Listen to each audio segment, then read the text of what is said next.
Welcome to Political Beatdown. I'm Ben Meiselas, joined by Michael Cohen.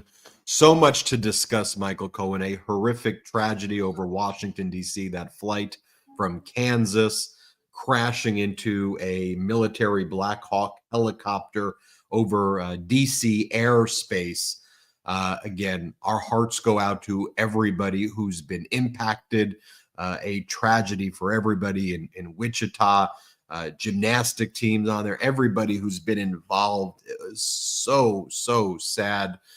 You know, Donald Trump held a press conference, and this is a moment where a leader is supposed to unify a nation or to speak from the heart and to express the nation's views of what a tragedy this is. And before Donald Trump, this was what United States presidents did.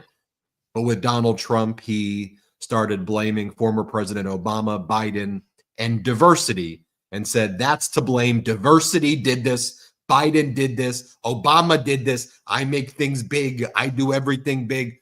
Let me just show you two clips, Cohen, back to back, and then I'll get your reaction because I'm sure you have very strong feelings about this. Let's play this first clip.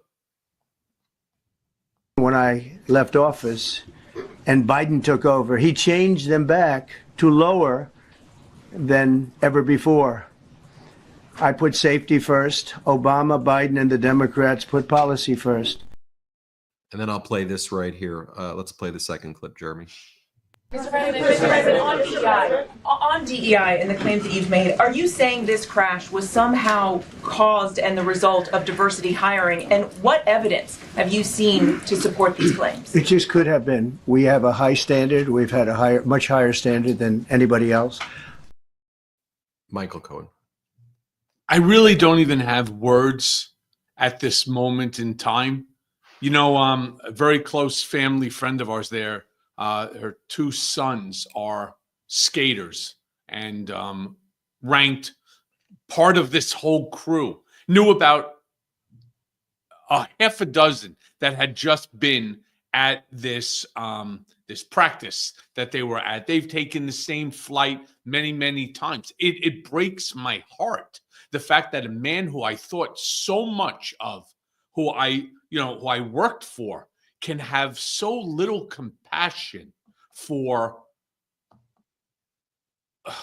such a tragedy that took innocent lives. There are no words. That's the whole thing.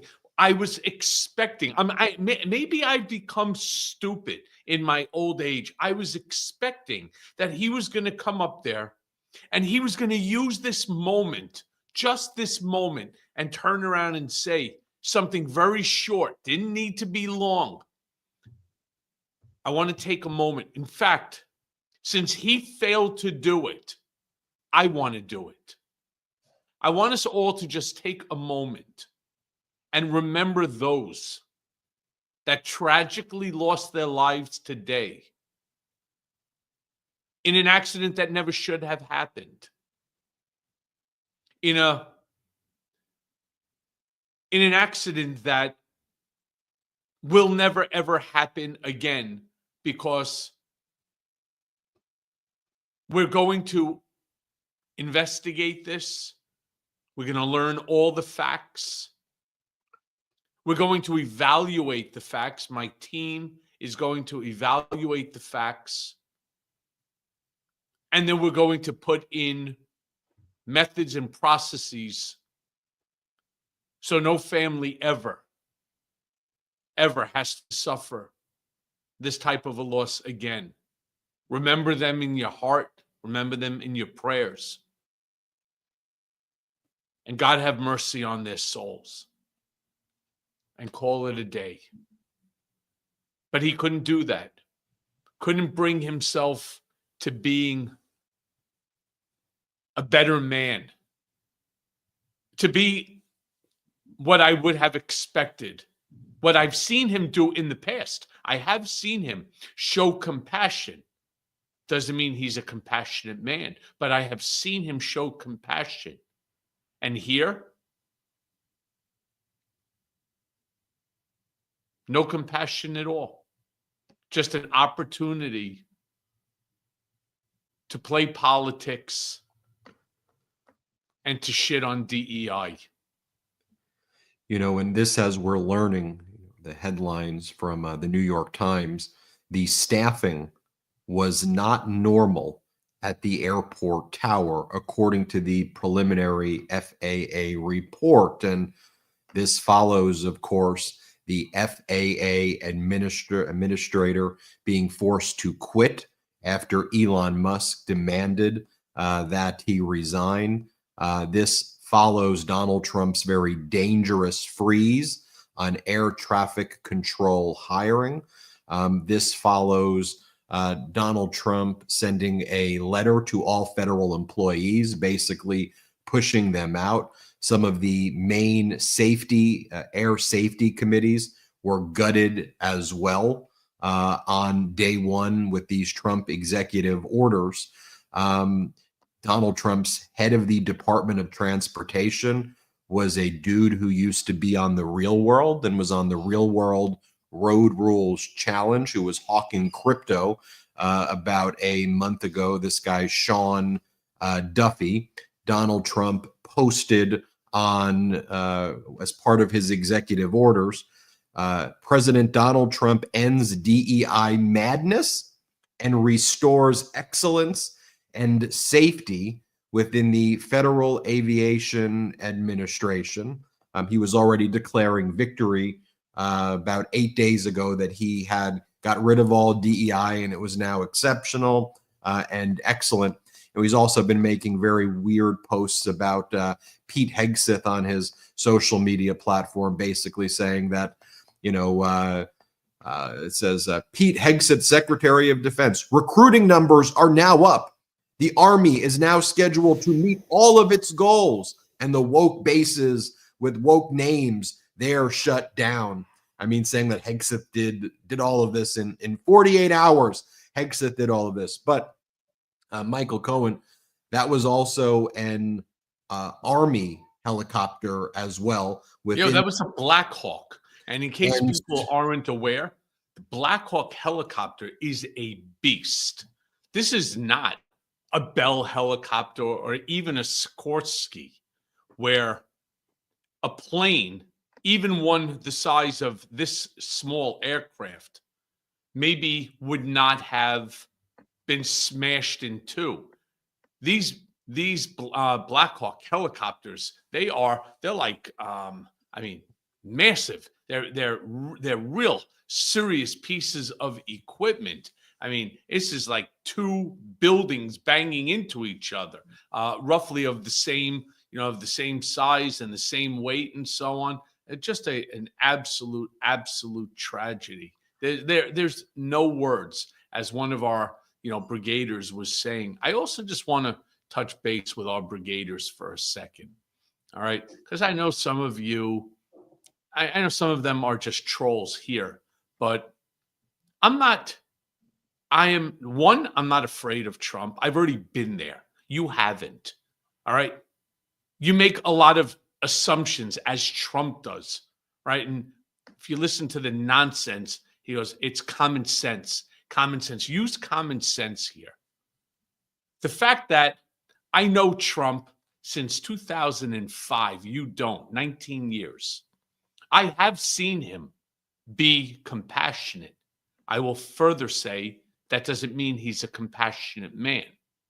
And the fact that I'm saying something in the past where I expected, I had hoped, I had really wished he would have gone up there on that stage and taken a more diplomatic, a more human approach to a tragedy.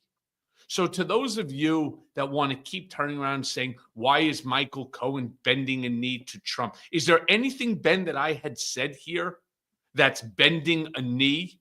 The fact is, the man stood up for like 20, 30 minutes and blamed a tragedy using politics on DEI. It is the most grotesque thing that I think I have ever seen. And so to those of you that have an issue with me saying in the past, I have seen him compassionate. I was there when a friend of ours, I'm not going to mention who it is because he happens to be in politics, he's part of the crew, lost a son. And I remember I remember Trump's comments. I remember what we did, and I remember the way Trump spoke. So when I turn around and I tell you that I have seen him show compassion, I expected that. I was living in the past, hoping that he would act in a similar manner. You don't know him. You know him from this far. The reason why I try to tell you the things that I do so that you could understand. It's more dangerous today than ever before, because in the past, he might have shown compassion, maybe just a little bit. But today, after watching that disgrace, watching people like Duffy and Hegseth get up and the first thing to praise Trump as this great leader, as a guy who has now brought all the agencies together in record time. Seriously? I understand that you're playing to a party of one. I know the game. I played that game. I created the game. I get it. I totally, totally get it. But in this case, to use someone else's pain and loss and then to politicize it and go after DEI, indefensible. I'm sorry. Cohen, I think that's an important introspection, self-reflection that you just made, which is, you say, perhaps I'm living in the past, perhaps I'm reflecting on the past. And what I think is helpful for people to always remember here, and I think most do, is that you have a direct as you can get, past personal relationship where you are providing a different type of context than any human being in the country and the world can provide. So when you say that, perhaps people get frustrated with you for living in the past, but perhaps they shouldn't, because what you're telling them is there was, at least back then, a modicum that you saw, whether it was in private, maybe a faint glimmer, but of someone who was at least capable of having a feeling, at least in certain situations.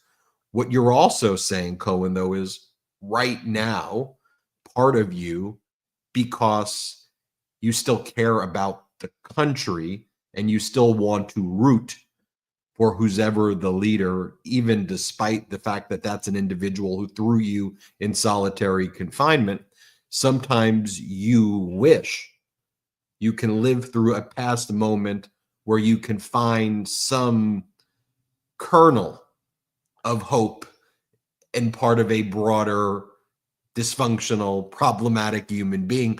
What you're also saying, though, is that, folks, that doesn't exist anymore. And, it's a complicated, perhaps not lending itself to a quick-paced podcast to have such a self-introspection. But what you are saying is sometimes psychologically you want to live in a past moment, and then it smacks you very hard, and it's extra painful to you that, holy crap, right now we're just dealing with a full-blown dictator who feels nothing, who's psychotic, who's problematic, who has all of these things. And, you're grappling with those feelings and thoughts live on this show, on Political Beatdown. And so I don't mean to give you the psychological diagnosis of what's happening, but I think that's when people I see in the comments, Cohen, are like, what are you talking about? He's not capable. You're saying, I may naively trying to be living in the past. You're admitting it. And you're saying, where do we go from here, though, now? Am I right about that? Yeah, what we have to constantly remember is we live today in the present. And the present, watching that, I don't even know what you would call it, Ben, that shit show, that debacle of a press conference. I'm so saddened, not because he wasn't capable of rising to the occasion during a tragedy, But the fact that families of people affected, friends of these people, it took out a whole family, the mom, the dad, who were Russian Olympic, skaters, who had a son, Maxim, all three gone, gone.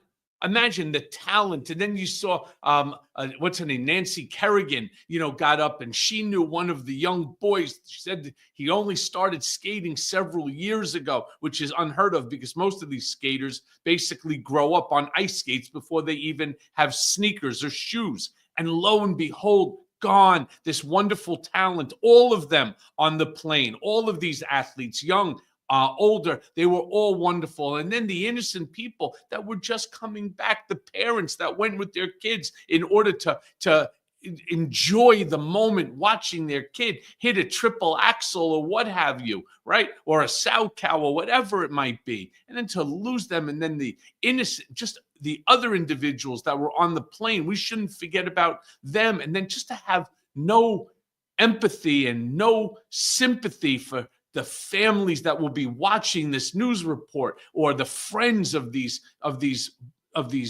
people, watching it, and watching a man turn around and saying that under his leadership, this obviously wouldn't happen because there would be no DEI. And when Caitlin Collins asked a very poignant question, he turned around and he said, "It's a stupid question, and that was a terrible, terrible question, and you're a terrible reporter." I mean, it's amazing. Unless you buy into whatever it is that they're saying, unless it's exactly online with his message, he gets angry at it, and everybody else sits there and they ignore what you're saying just to pump him up. It's all about his ego. Thank you, Mr. President. An incredible, incredible job that you have done as a result of this terrible event. You have been successful in putting all the federal agencies together. Thank God we have you as president. And you sit there and you're like, wow. Yeah, this is really the time for you to get your little pat on the ass, right? By throwing in the gratuitous commentary to pump up Trump's ego as he stands there looking on. Come on. You want to do it for something else, do it for something else. But during a tragedy, God damn. Cohen, just moments ago while we were live, Donald Trump signed an official executive order declaring that Biden and DEI were the cause of flight dangers. He actually signed an executive order just now that says that and declares that, which is the most heinous and despicable behavior imaginable. While all of that is taking place, one of the things the White House is saying is, remember that memo that, of course you remember it, the memo that freezed all of the government aid, and then civil rights groups and state leaders had to go into court to block it. And then the Trump administration claimed they rescinded the memo, but then the White House press secretary said the memo was rescinded, but the freeze remains, which the memo called for the freeze, to which a federal judge in Rhode Island said, "I don't even know what that means. It seems like you're saying the freeze is still in place, so I'm blocking the freeze." Well, now the White House is claiming that they weren't even aware of this directive, that it just came from the Office of Management and Budget, which, by the way, Elon Musk essentially controls right now, along with Russ Vought, the author of Project 2025, and that basically Trump knows nothing about it. The White House knows nothing about it. We have nothing to do with it. So it's just coming from OMB, and we never even saw this. This came as a shock. And by the way, the fact that even some media like The Atlantic would go and say the memo that shocked the White House. Well, why would it shock the White House? This is Project 2025. This is what they said they were going to do, but that's what they're going with. So I did a video earlier, Cohen, about Trump throwing Musk under the bus and OMB under the bus and saying that they're to blame. I want to talk to you about that. We got to take our very quick ad break. We'll be right back, and I want to get your thoughts. Let's take that quick ad. Patreon.com/political beatdown, Patreon.com/political beatdown. Check it out. We will be right back. I found a valuable tool that gives me insights to create a healthy metabolism for my body. And it's managed to improve other aspects of my life as well. And it's called Lumen. So what's Lumen? Lumen is the world's first handheld metabolic coach. It's a device that measures your metabolism through your breath. And on the app, it lets you know if you're burning fat or carbs, and it gives you tailored guidance to improve your nutrition, your workouts, your sleep, and even stress management. Look, let me tell you how Lumen works. All you have to do is breathe into your Lumen first thing in the morning, and you'll know what's going on with your metabolism, whether you're burning mostly fats or carbs. Then Lumen gives you a personalized nutrition plan for the day that's based on your measurements. And you can also breathe into it before or after workouts and meals so that you know exactly what's going on in your body in real time. And Lumen will give you tips to keep you on top of your health game. Look, I'm not a kid anymore. My metabolism, it's not as fast as it used to be. Staying healthy and fit, it's much harder. So anything that I can do to gain an advantage, I'm interested. And here's why. So your metabolism, it's your body's engine. It's how your body turns the food you eat into fuel that keeps you going. And because your metabolism is the center of everything that your body does, optimal metabolic health, it translates to a bunch of benefits, including easier weight management, improved energy levels, better fitness results, better sleep, and much more. Lumen gives you recommendations to improve your metabolic health. To the women out there, it also helps you track your cycle as well as the onset of menopause, and it'll help you adjust your recommendation to keep your metabolism healthy through hormonal shifts so that you can keep your energy and stave off cravings. So my friends, right now, take the next step to improving your health and go to lumen.me/beat to get 20% off your Lumen. So that's LUMEN.me/beat for 20% off your purchase. And thank you, Lumen, for sponsoring this episode. Michael Cohen, And moments ago. Can I just say one last thing? Trump, of course, attacked Pete Buttigieg, who was the former Secretary of Transportation. Now, to those of you who aren't aware, Pete Buttigieg is actually he's a genius. I mean, I don't even know where his IQ is. It's off the chart. The guy wanted to read a book in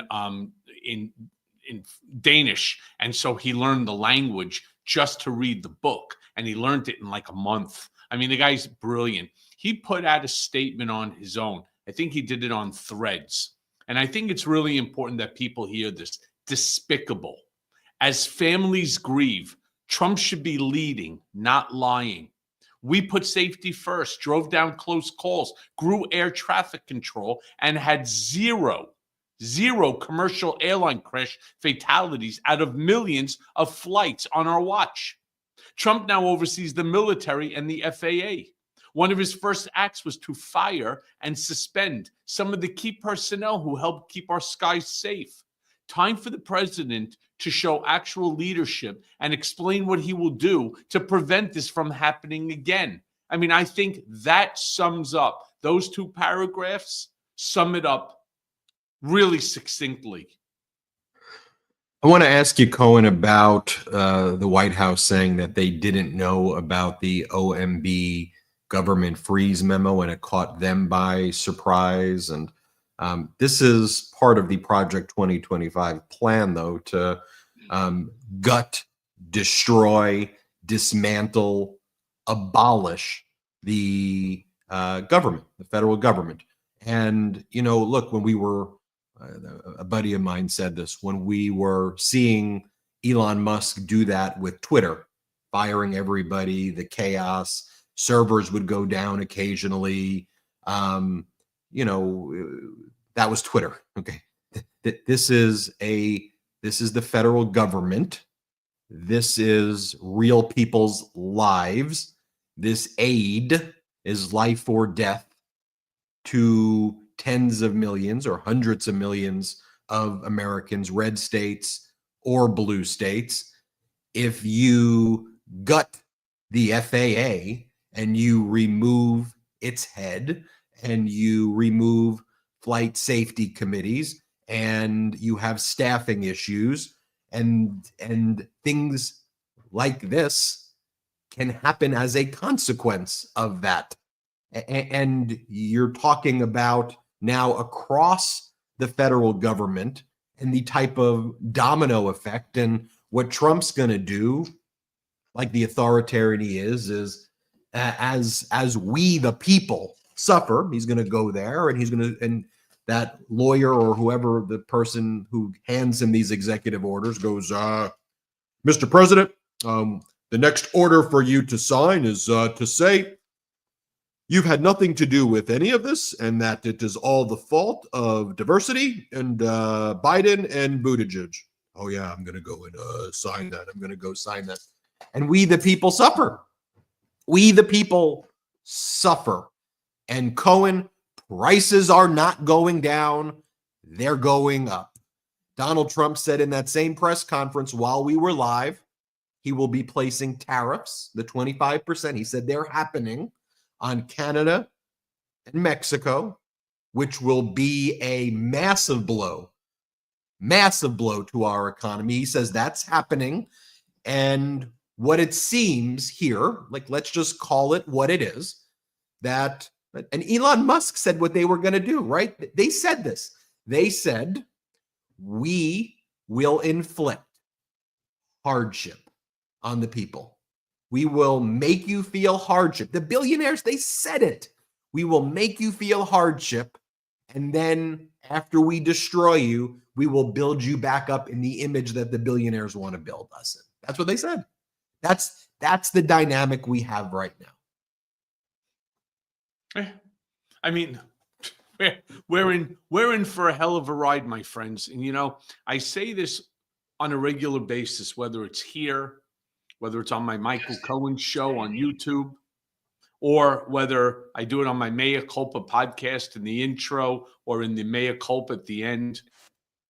We're in for a hell of a ride, but that's why communities like this, like Midas Touch Network, are so important. Our only ability to right whatever wrongs will take place, our only power is the power of the ballot. And if we don't have the community that we need in order to right these wrongs, rest assured, nothing will ever change. We need to get rid of, to those of you who have been watching, and it's like I am beside myself as I sit and I listen. And don't forget, I was before various different houses, various different committees in Congress 7 times. I know the game. I've seen it. I've lived it. 50% just about of the House, or the Senate, I should say here, Republican, the other Democrat. And the Democrats are asking questions and seeking answers so that you, me, the American people, can get a positive feeling or a negative feeling for the individual who is the nominee. Now, I want to be clear that Trump has every right to nominate who he wants, but we have every right within which to say whether we think that person is or is not qualified. Not that's going to change anything. Why? And this is the point I'm trying to make. Because you have senators that have already committed to whoever it is that Trump wants. Whoever he wants to put as cabinet members, they are willing to go along no matter how despicable, no matter how bad they lie to the American people while they are there testifying during these hearings. It is beyond. It is not what our founding fathers ever anticipated. And we, the American people today, it is going to be up to us to correct what our founding fathers had not thought possible when they created the Constitution. The only way for us to do something again is to beat the shit out of them at the ballot box. And it's why Midas Touch, why my Mea Culpa podcast, my YouTube channel, right? It's why it is so important to latch on to a community. All right. Latch on to this community, not you, Mark, but latch on to this community and do what you need to do, which is to bring more people into the community. In that way, again, in 2 years from now, in 2026, the midterm elections, clean sweep.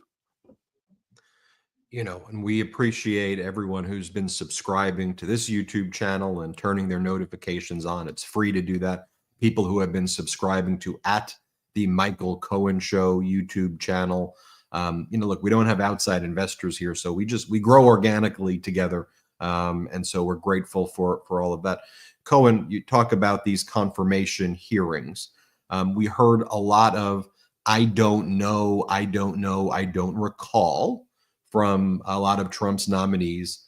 One of the things that the Republicans did to try to jam them through is schedule the three most incompetent, unqualified, and dangerous people all at once. Did you notice that strategy? That's why they have Kash Patel, RFK, and Tulsi Gabbard all at once, so you can't focus on all of it. And it's because the Senate, the Republicans, and in the House, but in the Senate here, they're no longer a co-equal branch of government. They don't see themselves. They just see themselves as an arm of the dictator, is what the MAGA Republicans did. And so if dictator wants Kash Patel, dictator gets Kash Patel. And the MAGA Republicans are not going to call that out. And Cohen, you said before, months ago, you said, look, he's going to pick the people and the Republicans are going to confirm it because they're not a real political party co-equal branch anymore. They're just an extension of him. Let me show you what went down in the confirmation hearing, though. So Kash Patel's asked a very basic question. Can you say the words, Joe Biden won the election?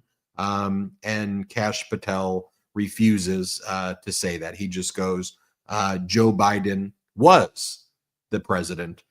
You then had Senator Schiff ask Kash Patel, so tell us about this January 6th choir song that you were bragging about that you made with some of the most dangerous January 6th insurrectionists, the ones who tried to kill police officers. You bragged on the Steve Bannon show. You said that we made this song together. We produced this song with the January 6th hostages, as you referred to them. And then Kash Patel says, yeah, but I said we. That doesn't mean I.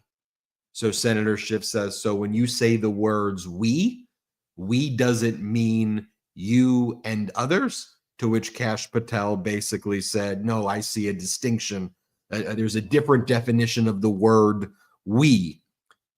In any other time, Cohen, whether you were a Democrat or a Republican, you would see that behavior and you would go, look, this is the FBI director, the same way we look at the defense secretary or the attorney general or the head of the director of national intelligence.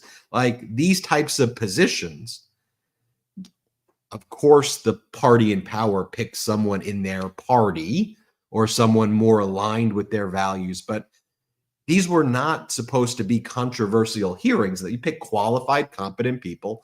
But that's not what's happening here. And you have this show of gross incompetence and corruption, and they're flaunting it too. Don't you see, Cohen, that like the Trump people show up like the kid in class who thought they were too cool for school, who would sit in the back with the arms crossed, and the professor or the teacher would say, hey, what's going on? I don't need to answer that. I don't need to answer the question. I don't need to answer the question. I know the answer. I know the answer. I know the answer. Everyone in the classroom, us. We all know that I know the answer, that I'm the smartest kid in the class. Why do you need me to prove that? Cohen, any surprises about these hearings for you? Or did you think, I told you so, this is what I told you how they were going to go? This is how they're going to go. I told you exactly how it was going to go. I mean, there's nothing here.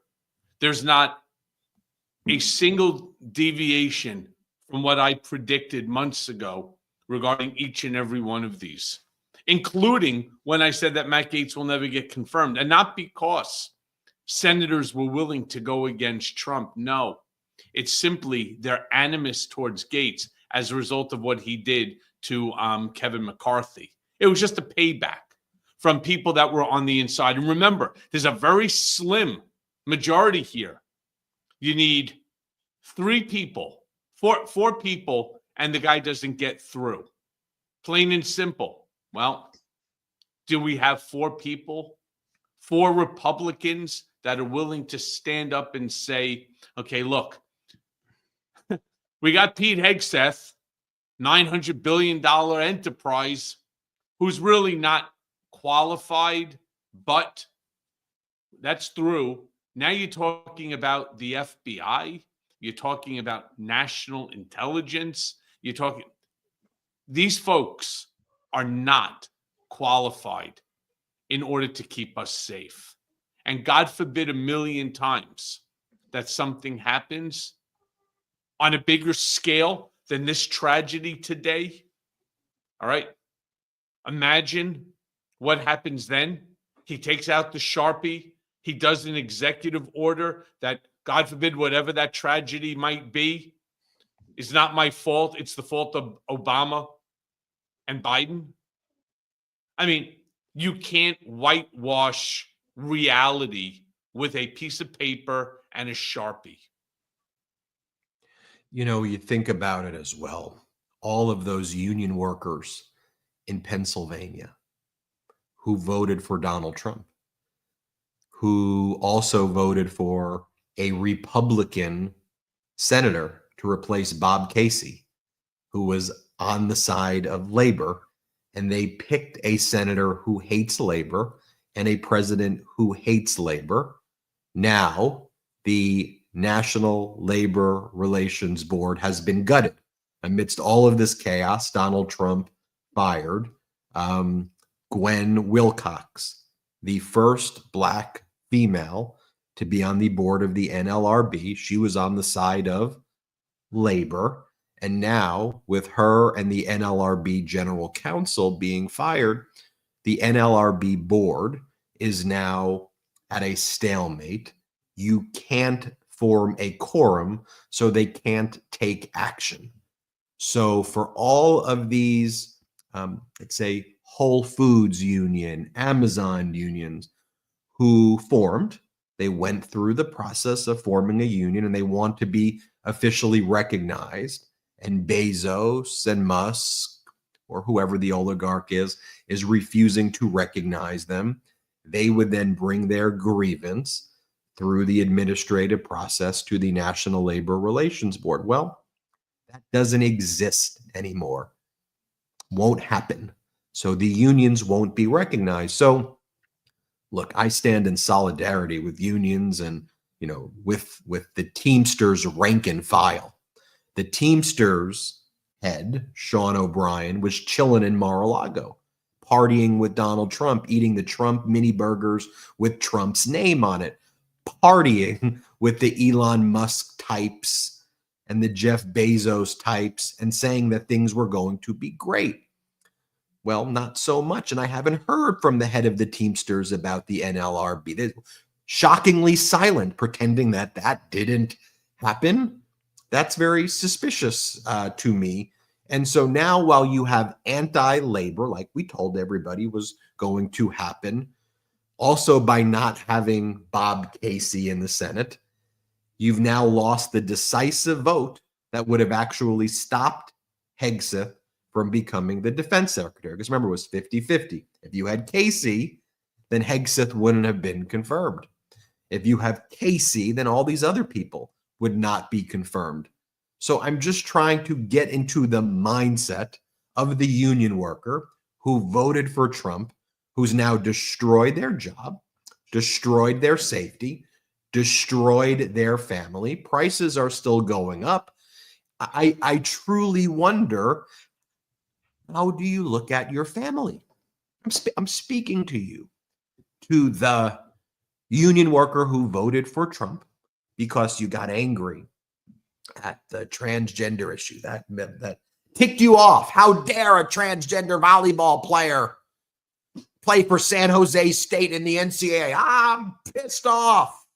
Okay, well, I'm asking you, when you're sitting at the table with your family and you're explaining why you're out of a job or why you're not being treated right at work and why your family's less safe and why things are more expensive and why there's chaos and why your government aid has been frozen, speaking to you, what are you telling them? What are you telling your wife? What are you telling your kids? I got so angry on social media. Cat turd told me I need to be angry. And okay, well, now you've screwed over your family. You've screwed over yourself, your family, your community. So how do you feel? How do you feel about that? We'll be right back. Last quick break of the show. Look, if you want to take the edge off of a very long day, but you don't want the nasty hangovers, you need to try our next sponsor, Soul. I mean, hell, I just learned that you can actually buy hemp-derived THC products legally anywhere in the United States through our next partner, Soul. I want to tell you a funny story. So a friend of mine and my wife's, let's just call her Lauren. She's always wound up, always in overdrive, truly a true workaholic. When my shipment of Soul came in, she asked, "What are these?" And I didn't have a second to even answer before she was ripping open the box. I mean, when she saw the Soul product, she said, "Oh, I know this company. These for me?" "Of course they are," she said. And by the way, she also speaks 1,000 miles an hour. So I just gave them to her. Not because I liked to, I wanted to, mostly to shut her up as I was experiencing my usual migraine anytime that she's around. So here's what she said to me the following day. She goes, "Oh my God, these are freaking amazing." And I told her, you know that you can actually buy these hemp-derived THC products in every state on your own? Because of the 2018 Farm Bill, these hemp-derived THC products are now legal and accessible nationwide. So you don't have to take my stuff. And I couldn't believe that she didn't know that you could buy them online like this. The out-of-office gummies are exactly what she needed. Some me time at the end of a very hectic day, or even during the day. Not only are they convenient, they're delicious. The out-of-office gummies, they give you that warm, fuzzy, euphoric, microdosed feeling without sending you to the moon. I mean, you could go for a jog, you could watch your favorite TV show, or seriously, you could just head back to work. Whatever floats your boat, whatever you need. So look, Soul was founded 5 years ago by brother and sister duo Mike and Angie Lee. Now, Mike, by coincidence, is a famous former world-ranked professional boxer. And Angie, she's the author and a professional speaker who had the desire to create natural alternatives to medication that tackle problems that they dealt with themselves, like sleeplessness, anxiety, focus, and pain. And that's not all Soul's got. So whether you're looking for a sleep aid, enhanced focus, or pain relief, Soul has the wellness needs covered. And Soul's products are grown right here in the USA, organically farmed, and they're gluten-free. So if you want to feel your best, head right now to getsoul.com and use code BEAT, B-E-A-T, for 30% off your order. Yeah, 30%. That's 30% off your order using code BEAT, code BEAT. So one last time, getsoul.com and use code BEAT for 30% off. Welcome back. Cohen, I went on a little rant there, and You sure did, and I'll tell you something. That rant was great. I just wanted to add an additional thought to what you were saying. You're spot on. He didn't just fool Teamsters.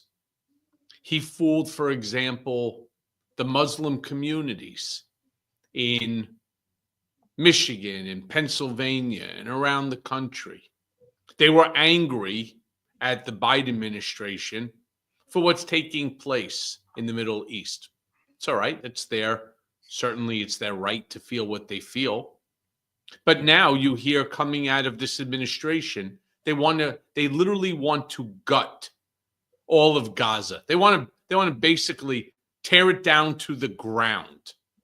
Well, how does that make you feel? You voted for a guy thinking that he's what? Going to take care of you? He's going to make things right? He's got his son-in-law wants to basically build houses and condos because it's valuable land. And if that's not bad enough, look at again what happened today when he starts talking about DEI. What's he talking about? He's talking about marginalized communities. He's talking about Black and brown communities. He's talking about, anyone who is not white. Fact sheet: President Donald J. Trump ends DEI madness and restores excellence and safety within the Federal Aviation Administration. I don't know. We're all sitting here and watching as they're taking aircrafts out of the Potomac River. So I'm not really sure how that actually is working.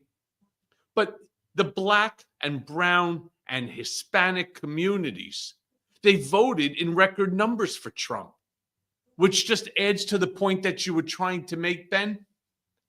I don't understand how. I don't understand why.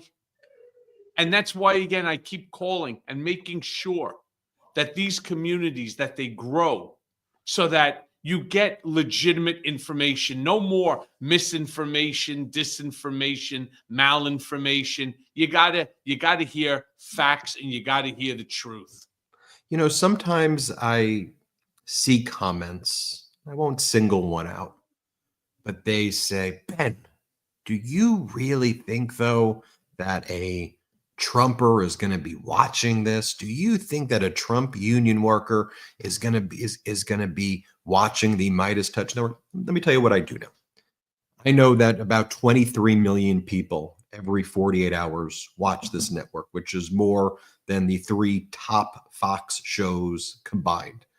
Nobody criticizes Fox for preaching to the choir. Nobody goes, Fox, you're just doing right-wing lie content. You're preaching to the choir. Don't do that. You need to be more focused on how do you engage with liberals and other people and people who care about the facts. No one says that to criticize Fox.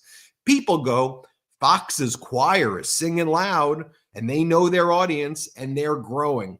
But I always just find it curious when we're trying to champion pro-democracy, pro-truth causes that benefit people. It's like, you're never going to reach out to Americans by talking about these issues. I disagree. I vehemently disagree. Our choir needs to sing louder. A choir that cares about truth, empathy, love, peace, building bridges, not destroying them, helping workers. We need to be proud of our values and principles and not be scared. When Donald Trump talks about Green New Deal, say we care about the environment because we want our kids and grandkids to live in a place where they're not dying from pollution. Yeah, I like that. And you know what? It helps people get jobs. It helps us compete with China. It's the reason why our economy was growing faster than China's economy under President Biden. You want to call it the Green New Deal, the Green New Scam. I like the environment. Stand on business. Stand proud about your issues. We should say you don't bully marginalized communities. That doesn't make you alpha. That doesn't make you a man to bully transgender people. How dare you? We shouldn't shy away to help marginalized communities because the media wants to act like, oh, DEI, it's not a trendy word anymore. No, we stand on business. We care about our fellow Americans. We need to stand for what we believe in. Yep. And we need, and if we're authentic about it, others will join the choir. Those 30 million, 40 million Americans, Cohen, who didn't vote, they should listen to this battle of ideas and go, you know what? Seems like on the one hand, you've got Trump just saying a bunch of crazy shit.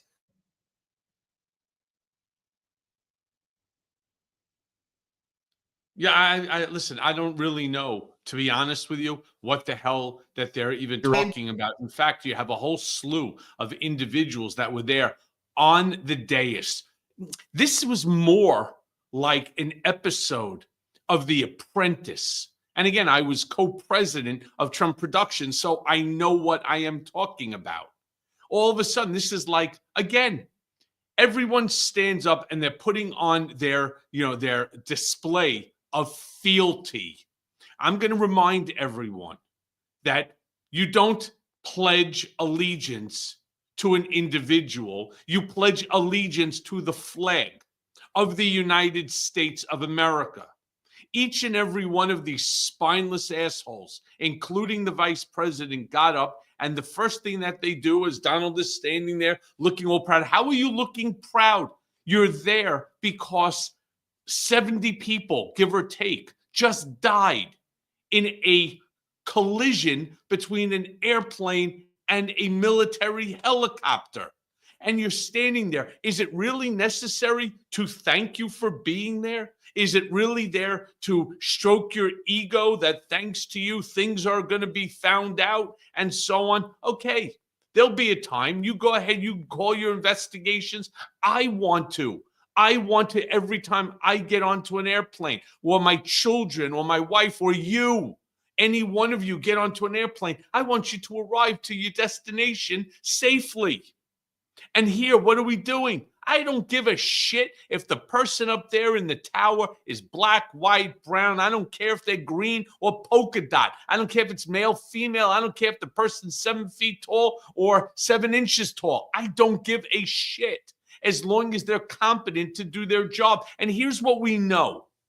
That runway B, and I probably landed on runway B 1,000 times. I lived in DC for 4 years, at least 1,000 times. All I can say is that is one of the most busiest little routes in all of America. It is constantly, and there hasn't been a tragedy like this in over 2.5 decades. So let's not allow them to turn around and to tell us, never give up, never allow them to bullshit us and tell us that the reason that this tragedy occurred is because of DEI. All right? Plain and simple, it is a lie. I don't care how many executive orders he signs in the Oval Office saying he's the greatest, that this is DEI, that this is all the result of Obama and Biden. I don't care what they say, and you shouldn't either. Cohen, 2-finger salute, sir.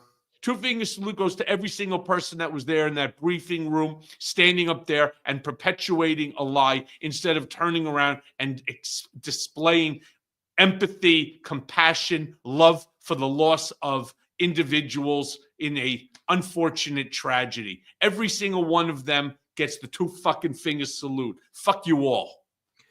Michael Cohen's YouTube is at The Michael Cohen Show. So everybody, make sure you subscribe to at The Michael Cohen Show YouTube.